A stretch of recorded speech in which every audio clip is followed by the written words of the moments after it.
very much, Ryan, and I'm delighted to be here this morning at this event. And I hope it's a happier occasion for a West of Ireland man to be here in Croke Park today. We haven't had too much positive in Croke Park this year. But the lift got stuck on the way up earlier on, and I said to some of the lads in the lift, I said, look, the only way is up for us, so we're looking forward to next year already. Firstly, I want to thank Laura Burke and the EPA for the invitation to open proceedings this year. I also want to welcome David Small, the Chief Executive of the Northern Ireland Environment Agency. The continued good relations north and south between both regulatory bodies will be even more important now post-Brexit. I suppose my particular department, the Department of Communications, Climate Action and Environment, is really the Department of Efficiency. It's about using the natural resources that we have in a sustainable manner to drive change, to transform rural Ireland, to support employment, and to protect our people and our planet for future generations. My job is to provide the leadership through policies and programmes that translate that efficiency aspiration into action. And action is the most important word in the title of our department. I know that the Environmental Protection Agency in its recent State of the Environment 2016 report reflects some progress, but also leaves no doubt that a big challenge remains, and new ones are emerging for us all. And I think it clearly sets out a work programme for me as Minister, and I think all of us within the environmental sector. But I think for many of us, and looking back now over the last 12 months since my appointment, I think for many of us, I think in relation to the whole environmental area, I think we're far too futuristic and far too fatalistic at times. I think Oliver Callan recently described me as the Minister for the Apocalypse. And yes, we have a huge task, and that's compounded by the particular and sometimes unique challenges that we have here in Ireland. And if we don't get it right now, then the next generation is the generation that would suffer. And you know, it's not just about things that are happening globally. I met a group of young people from Ballinasloe yesterday at a youth seminar in the Mansion House, and they were talking about climate refugees and the movement of people across the globe. And I said, you don't need to go outside of Ireland, all you have to do is look down the road in County Roscommon to climate refugees. At this point in time, we're working with 6 families about relocating them from their homes that have gone back for 200 years, from generation to generation. Those homes have been passed down, and now they have to be relocated from those homes because of the severe flooding that we've seen, particularly within the last decade in the Shannon Callows. So this is something that is hitting us here and now, and I think the vitally important challenge that we have is that we must bring these global challenges close to home. We've set out how we're going to start that process through the National Mitigation Plan, which was published in July. And in that context, we had an all-day, full-day cabinet meeting to discuss climate and related matters in relation to the National Planning Framework and a 10-year capital investment plan. I think we will see in both the budget, in the capital investment plan and the National Planning Framework, which will be published by the end of the year, the direction the government is going in relation to this, and for starting to begin the implementation of that mitigation plan. Now, I had a speech here that was going to go through that for the next half an hour, but Terry from the department, I think, is going to deliver that particular speech later. What I want to focus on is very much the people, the public, and our own communities. Because I think unless we can bring people with us, then we're not going to be able to meet the challenges that we have today. And our challenge isn't defined by that false difference between Pittsburgh and Paris. It's the real challenge which every parish and townland across the country faces, not in competition with, but in solidarity with the world. We all know that the cheapest unit of energy is the one that we don't use in the first place. And our homes are significant sources of greenhouse gas emissions. To achieve Ireland's long-term climate and energy goals, we need to encourage more households to engage in deeper renovations of their homes. And we have now anecdotal evidence, and hopefully by the end of this year, empirical evidence in relation to the warmth and wellbeing scheme that we piloted here in the City of Dublin, which shows that people now that have had these deep retrofits carried out of their homes. And we targeted a couple of groups of people initially, people over the age of 55 with COPD, and this year then we're targeting young families where children have asthma. And what we're finding is that people are far more comfortable in their own homes. So yes, there's the energy benefit in relation to it. There's also a health benefit, because these people are getting sick less frequently, being admitted to hospital less frequently, and when they are being admitted to hospital, they're being discharged far quicker back into their own homes, rather than maybe into a step-down facility, as would have been the case in the past. And I think what we need to do is to look at the long-term goals that we have in relation to climate and bring them back to the here and now. And I think air quality is one of the ways that we can do that. Not just through the warmth and wellbeing scheme, but in a far broader terms, deal with the issue of air quality. So to give you an idea of the scale of the challenge and the potential impact of addressing the issue of air quality has, in 2016, there were 333 beds permanently occupied in our hospitals with patients with COPD. That's the equivalent of filling St James's Hospital in Dublin, the biggest hospital in the country, for 4 months of the year. 4 people a day in this country are dying as a direct result of complications from poor air quality. 1 in 5 children in Ireland suffer from asthma. So if we can address the issue of air quality, it brings it back very much into real terms for people, in terms of comfort in their own home, in terms of reduced admission to hospital, in terms of addressing the chaotic situation that we have at times in some of our accident emergency departments, in making sure that young people are not gasping to catch their breath. And the warmth and wellbeing scheme has shown us what can be done in relation to that. But it's a far broader challenge for us. And that's why the Clean Air Strategy, which has gone out for consultation recently, is so important to meet, not just meeting our short-term goals in relation to air quality, but our long-term goals in relation to climate. And I hope by this time next year, we will be implementing a ban on the burning of smoky coal in this country. And at present, working with the Environmental Protection Agency, we're doubling the number of air monitoring stations across the country.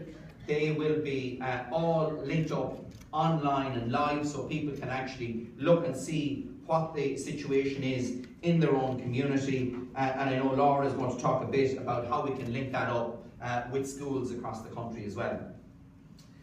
But it's not just about the issue of COPD and children and a challenge here in Dublin. And as I say, the results coming back are quite positive, and we will have empirical results by the end of this year.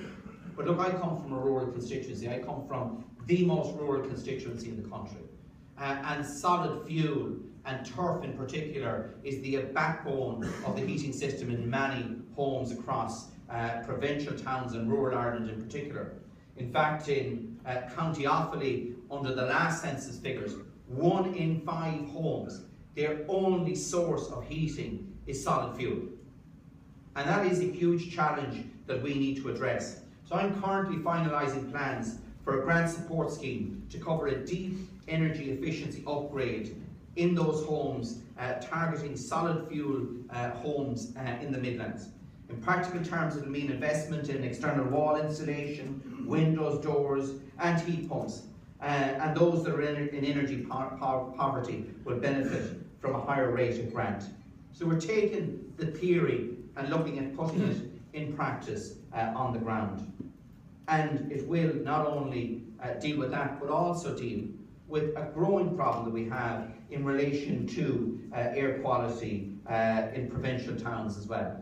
And while we have, from a statistical point of view, don't have a significant issue in relation to it, let's make sure that it doesn't become a problem by addressing this far earlier. The carbon footprint of wasted food is estimated to be 3.3 gigatons globally. If food waste were a country, it would rank behind only the United States and China for greenhouse gas emissions. We are generating 2 tons of food waste every minute in this country, and yet 1 in 8 people go hungry in Ireland. It's a conundrum when deprivation exists beside waste. And it goes back to the old advice of our grandparents of waste not, want not. And we need to start to make a change in this area. Like climate action, action on food waste is needed right across society.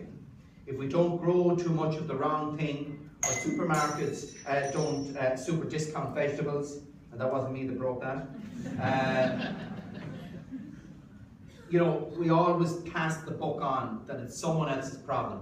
It's all a problem for all of us, and we all have a role to play in being part of the solution in relation to that. The average family in Ireland throws away €700 worth of food every year. And that's because we plan little, think less, and simply buy too much. People are confused over sell-by and use-by dates. And that's one of the reasons, one of the main reasons, that earlier this year I abolished flat rate bin charges.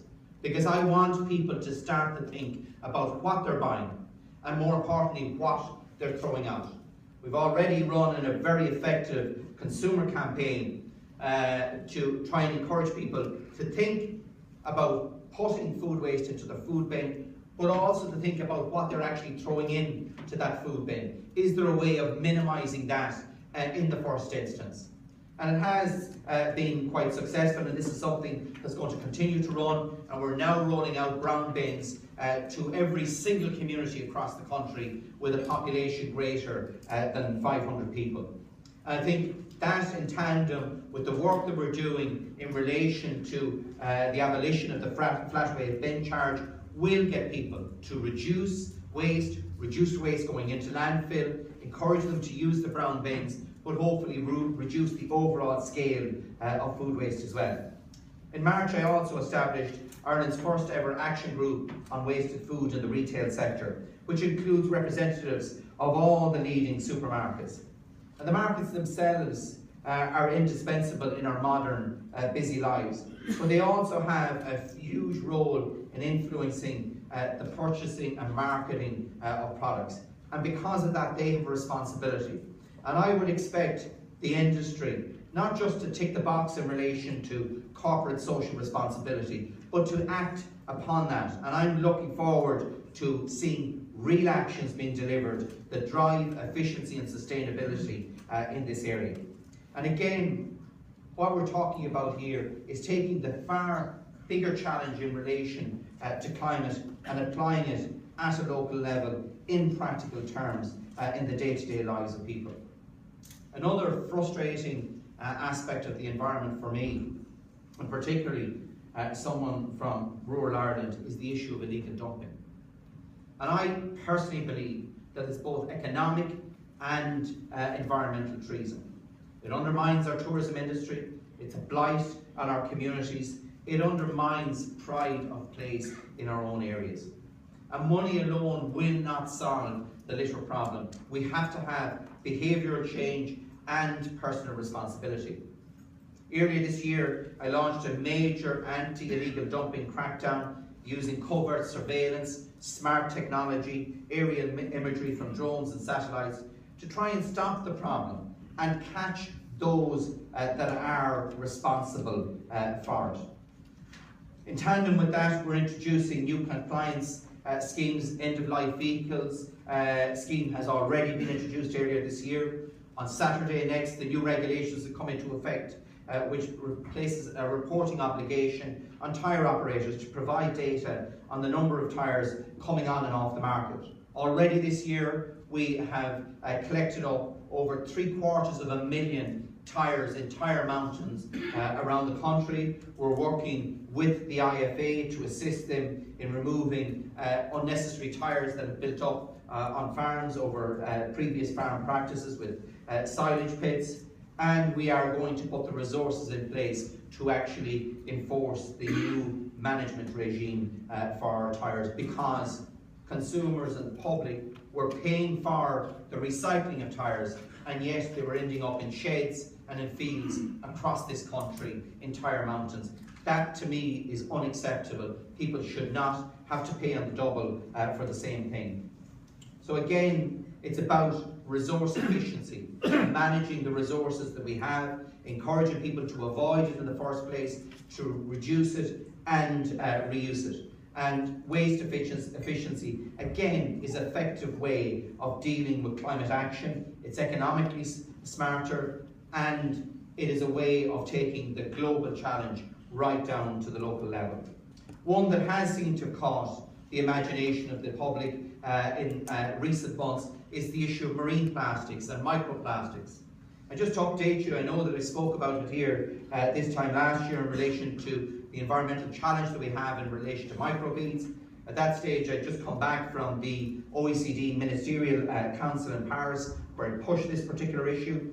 The government now is working on new legislation to ban the manufacture and sale of certain products, including microbeads, which will be in cosmetics, but also in other body care products and detergents. And I, as a member of the European Council of Environment Ministers, am advocating for a European-wide ban, not just on personal care products, but on household products, detergents, and other abrasive products. But they are the challenges that we have, and I think, as I said at the start, you know, we are sometimes far too fatalistic in relation to the environment as well. And I think, you know, we have some good news stories out there, and I think we should be proud of telling those as well as addressing the challenges. For example, in relation to renewable energy, last year 26% of all our electricity demand was met from renewable energy. I'm confident that we will meet the 40% target by 2020. But what that will do is, to achieve that, we must be able to take at any one time a 75% loading of electricity on our grid. Today, officially, we can take a 60% loading of variable electricity from wind on our grid. No isolated grid in the world has ever achieved a 60% loading like we're doing today. In January of next year, that will go up to 65%. Never heard of anywhere else in the world. And we are going to be the global leader with what is globally known within the electricity sector as the Irish problem, and we will have solved that problem, and we are the leaders in relation to that. I think there's huge opportunity as well. Ireland is spending about €500,000 every hour on imported fossil fuels. It's a cost that we as a country cannot afford in cash terms, and that our planet cannot afford at all. But I think there are huge opportunities there, particularly with the development of technology in relation to the Internet of Things, where we're now connecting ordinary day-to-day items to the internet. Kettles, cookers, toasters. You know, we can remotely now turn on and off these particular devices because of the Internet of Things. And every second of every minute between now and 2020, 600 new day-to-day items will be connected to the internet globally. And because we're rolling out pure fibre broadband to 900,000 homes across provincial Ireland, rural towns and rural areas, including 28,209 farms over the next number of months, we're at the cutting edge in relation to that. So we can be at the innovative edge of coming up with novel solutions in relation to this? How do we encourage people, rather than commuting long commutes into Dublin, to work from home or to work in their local village or their local community in hot desks that are now available?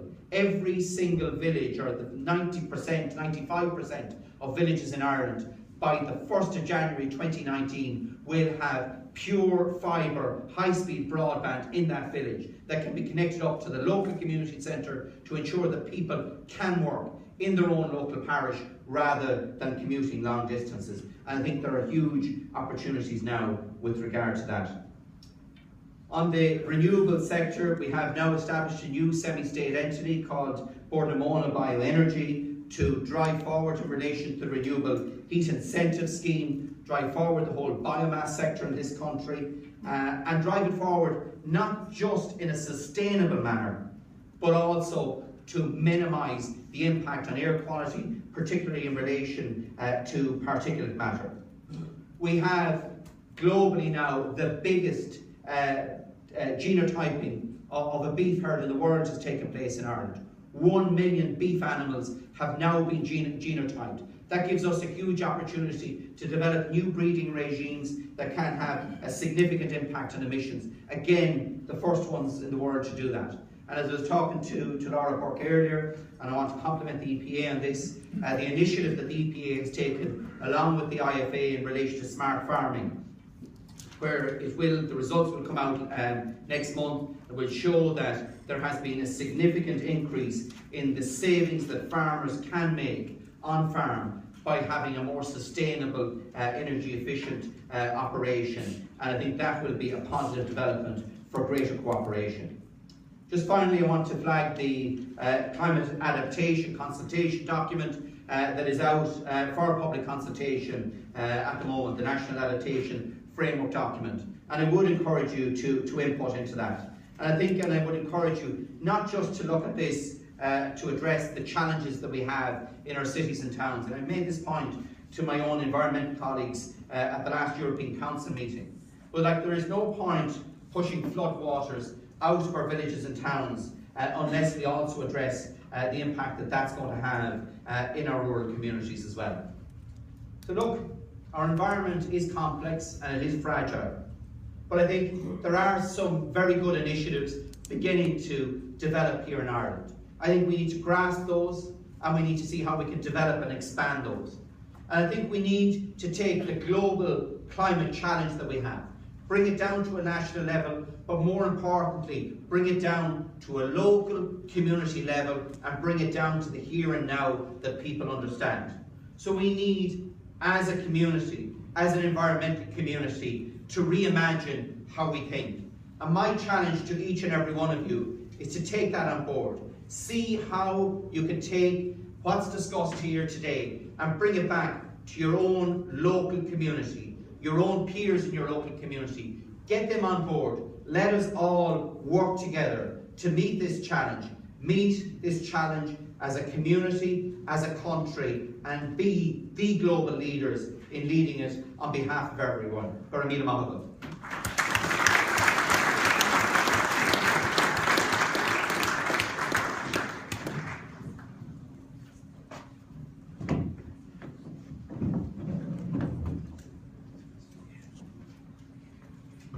I'm going to move to our next speaker this morning, which is Laura Burke. Laura was appointed as Director General of the EPA in November 2011. She joined the organisation in 2004 as Director of Communications and Corporate Services. She took over the position of Director of the Office of Climate Licensing and Resource Use in August 2008. And before joining the EPA, Laura worked in the private sector, mainly in waste management. She's going to present now on the state of the environment in Ireland 2017 key challenges. Thank you very much. Good morning, ladies and gentlemen. I'm delighted to be here at the 13th Annual Environment Ireland Conference, and really for the opportunity to highlight ongoing and future challenges in relation to protection of our health and the environment. Firstly, to thank Minister Naughten for agreeing to speak at the conference this morning. Really interesting and thought-provoking talk, and hopefully what I will be saying will be linking in with what the Minister was talking about as well. and of course to thank the Department of Communications, Climate Action and the Environment for supporting this event. And it is unique in that it brings together a wide range of people from public, private, policy, business and NGO perspectives to discuss on an annual basis environmental priorities and environmental issues.